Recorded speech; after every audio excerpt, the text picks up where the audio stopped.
Donc bonjour à toutes et à tous, bienvenue à cette réunion régionale Ouest. Merci de votre présence, c'est toujours, vous le savez, donc un très grand plaisir avec Philippe, Thierry et les membres de la direction qui nous accompagnent de faire cette tournée régionale, donc avec 5 réunions. C'est un moment fort parce que vous savez, c'est donc l'occasion de rendre des comptes sur la vie de l'Union et des relations avec ses adhérents. Cette année 2018, il y a de belles opportunités qui sont en train de se présenter, mais il faut qu'on puisse les mettre en œuvre dans l'adhésion la meilleure possible des coopératives et que notre projet soit bon pour les paysans, qu'il soit bon pour les consommateurs et puis aussi bon pour les attentes sociétales. Et l'agriculture a incontestablement des réponses à apporter et peut-être dans ces réponses de nouvelles opportunités à offrir. Ce qui est important pour nous, c'est le pilotage par le résultat, donc par l'EBITDA. Et là, on vous montre la progression des résultats du groupe, avec un chiffre d'affaires qui est stable ou qui se contracte, une performance économique assez rapide et assez forte, qui fait que par la stratégie de recentrage sur des métiers à valeur ajoutée, voilà, on a stabilisé l'Union, solide financièrement et attractive. On a déjà opéré un premier virage stratégique au moment où ensemble on a écrit le plan 2025 by InVivo, où on s'est projeté en disant finalement il faut avoir une vraie vision de long terme. On a écrit un livre blanc et de ce livre blanc a émergé des plans d'action opérationnels métier par métier et on a réalloué les ressources pour aller chercher de la valeur ajoutée. Pour pouvoir réaliser des vrais projets structurants pour tous qui fonctionnent, qui sont contributeurs de valeur dans vos business, on a créé au sein d'InVivo une entité qui s'appelle InVivo Digital Factory.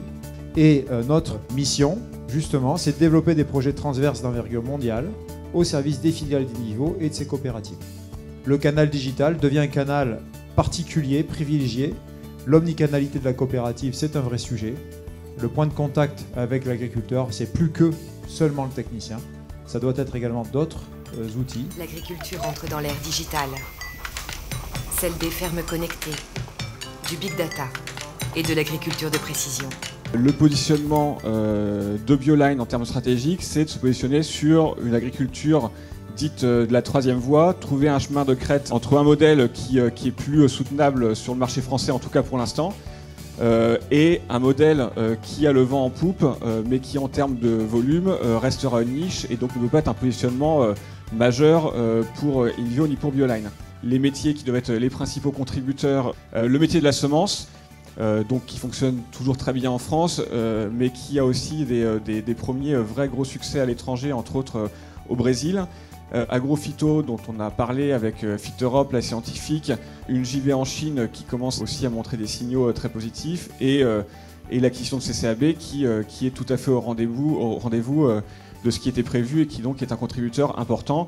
Donc les biosolutions Bioline AgroScience, c'est la fusion de l'ancienne activité historique d'InVivo dans le biocontrôle qui s'appelait Biotop, et puis d'une société qui a été acquise du groupe Syngenta qui s'appelle Bioline. Mais bon, on a un nom très bien acquis puisqu'aujourd'hui c'est même le nom de la division entière. Un objectif qui est très clair, c'est que chaque exploitant des coopératives, ou en tout cas au moins 50% d'entre eux, ait une app, pour épauler le parcours et pour pouvoir aussi créer un dialogue quasi quotidien avec un technicien, qui peut être un technicien augmenté sur les observations, la recommandation, mais aussi peut-être demain avec des process augmentés, donc pour une coopérative augmentée. Aujourd'hui, un agriculteur a autant accès à l'information des mouvements mondiaux de production et de demande en réalité que n'importe quel opérateur.